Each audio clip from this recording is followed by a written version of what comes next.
श्रद्धालुओं, जय श्री कृष्ण, जय श्री राम, जय श्री राधे राधे, जय श्री माता। जन्मेजय का प्रश्न व्यास जी के द्वारा देवी के मणिद्वीप पधारने तथा राजा शत्रुघ्न के राज्य की सर्वोत्तम स्थिति का वर्णन। जन्मेजय ने कहा, मुने, भगवती जगदम्बा का प्रभाव जगत को शांति प्रदान करने वाला एवं परम आदरणीय है। मुझे अब इसका पता लगा है। दुजबर आपके मुखारबिंद से निकली हुई इस सुधामयी कथा का रसपान करते करते मेरा मन अघाता नहीं। देवी का यह परम पावन चरित्र अल्प पुण्य वाले मानवों के लिए प्राप्त होना अत्यंत कठिन है। भगवती जगदम्बा का यह लीला चरित्र देवताओं और प्रधान मुनियों के लिए भी रक्षा का परम साधन है। मनुष्यों को संसार रूपी समुद्र से तारने के लिए यह सुदृढ़ नौका है। वेद के पारगामी विद्वानों का कथन है कि धर्म, अर्थ, काम और काम में निरंतर तत्पर रहने वाले पुरुषों को तो विशेष रूप से इस अमृत का पान करना चाहिए, क्योंकि जब मुक्त पुरुष तक इसे पीने को उद्यत रहते हैं तब मुक्ति से वंचित जन इसे क्यों न पिए। भारतवर्ष में मानव देह दुर्लभ है। इसे पाकर भी जो भक्तिहीन जन भगवती की आराधना में सम्मिलित नहीं होते वे धन भागीन, रोगी और अनपत्त जीवन व्यतीत करते। उन्हें दूसरों के चाकर बनकर चक्कर लगाने पड़ते। वे आज्ञाकारी होकर दूसरों का भार ढोया करते। दिन रात स्वार्थ संबंधी चिंता उन पर सवार रहती है। कभी उनकी समुचित रूप से पेट भरने की व्यवस्था नहीं हो पाती।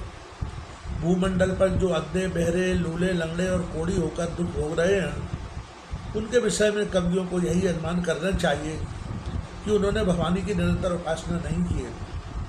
इधर जो राजोचित भोग से संपन्न ऐश्वर्यवान बहुत से मनुष्यों द्वारा सुसेवित अथवा धनाढ्य दिखाई पड़ते हैं, उन्होंने भगवती जगदम्बा की आराधना की है, यही निश्चित रूप से समझना चाहिए। अतएव सत्यवती नंदन व्यास जी, आप बड़े दयालु हैं। अब कृपा करके मुझे देवी का उत्तम चरित्र सुनाइए। महिषासुर महान पापी था। देवताओं के सामूहिक संपूर्ण तेज से प्रकट हुई महालक्ष्मी उसे मारने के उपरांत देवताओं द्वारा सुपूजित होकर कहाँ पधारी।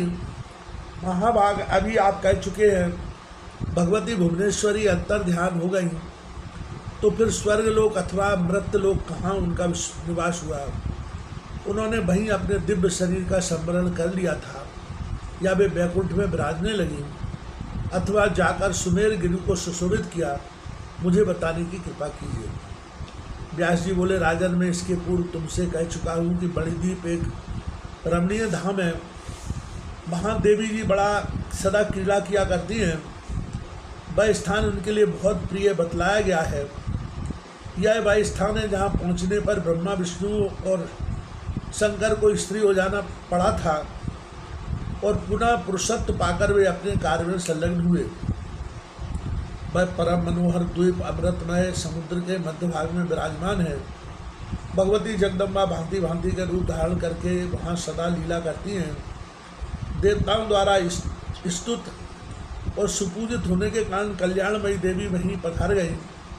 वे माया शक्ति और सनातनी हैं। उस दिव्य स्थान पर अविच्छिन्न गति से उनका कीर्तन होता है।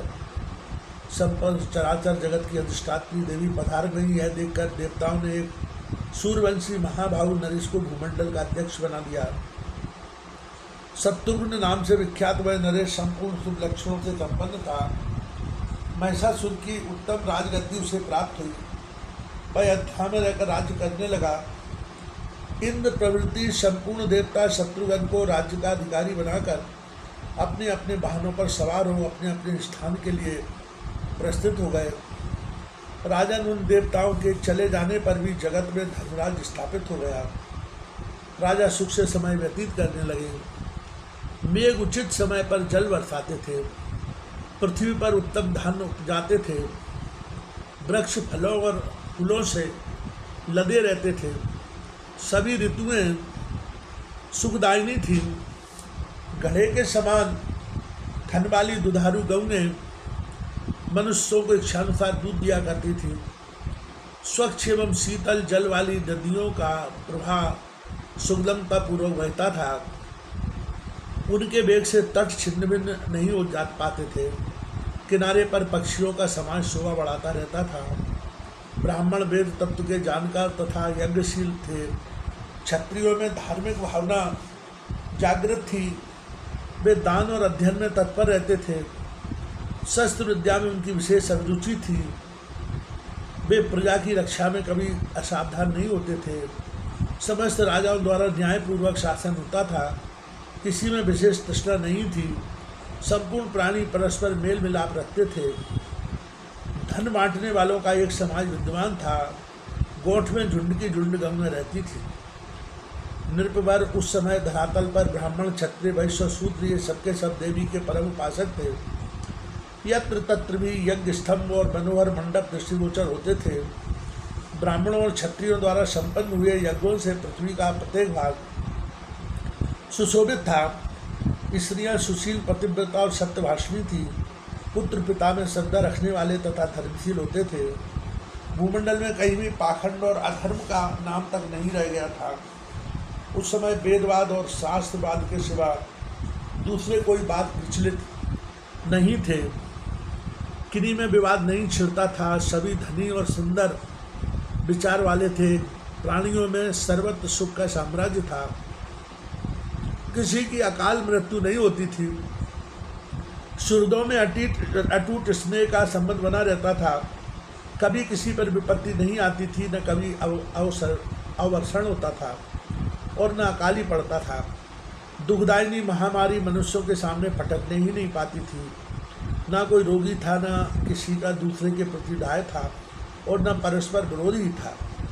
स्त्री और पुरुष सर्वत्र सुखपूर्वक समय व्यतीत करते थे। स्वर्ग में रहने वाले देवताओं की भांति संपूर्ण मानव आनंद भोगते थे। चोरों, पाखंडियों, धूर्तों और दम्मियों का नितांत अभाव था। राजन उस समय कोई कृपण लंपट नहीं था। वेद दोषी और दुराचारियों का नाम तक नहीं था। सभी धर्मात्मा थे। निरंतर ब्राह्मणों की सेवा होती थी। सभी मानव कार्यकुशल, सात्विक और वेद के जानकार थे। ब्राह्मणों में दान लेने की प्रवृत्ति नहीं थी। सभी दयालु और संयमी थे। धर्म में तत्पर रहकर सात्विक अन्नों से यज्ञों का संपादन किया जाता था। पुरोडास बनकर हवन किया जाता था। यज्ञ में कभी पशुबल नहीं होती थी। दान, अध्ययन और यजन, इन तीन कार्यों में अनुराग रखने वाले ब्राह्मण सात्विक वृत्ति से जीवन निर्वाह करते थे। राजन राजस स्वभाव के ब्राह्मण भी वेद के पूर्ण जानकार थे। क्षत्रियों की प्रवृत्ति से उनकी वृत्ति थी। वे सभी 6 कर्मों में निरत थे। यज्ञ करना और कराना, दान देना और लेना तथा वेदों को पढ़ना और पढ़ाना, इन 6 कर्म। राजा की आज्ञा के अनुसार सबके कामों की व्यवस्था थी। कुछ लोगों का समय अध्ययन में ही व्यतीत होता था।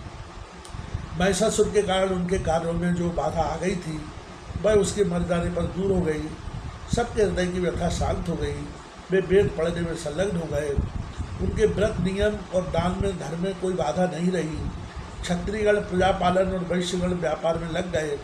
कुछ वैश्यों के यहाँ खेती, व्यापार, गौपालन तथा सूद पर रुपया चलाने का व्यवसाय था। महिषासुर का निधन हो जाने पर इस प्रकार समस्त जगत सुखी हो गया। प्रजागण में किसी प्रकार का उद्योग नहीं रहा। सभी मानव बड़ी तत्परता के साथ भगवती चंडिका के चरण कमलों की सेवा में परायण रहने लगे।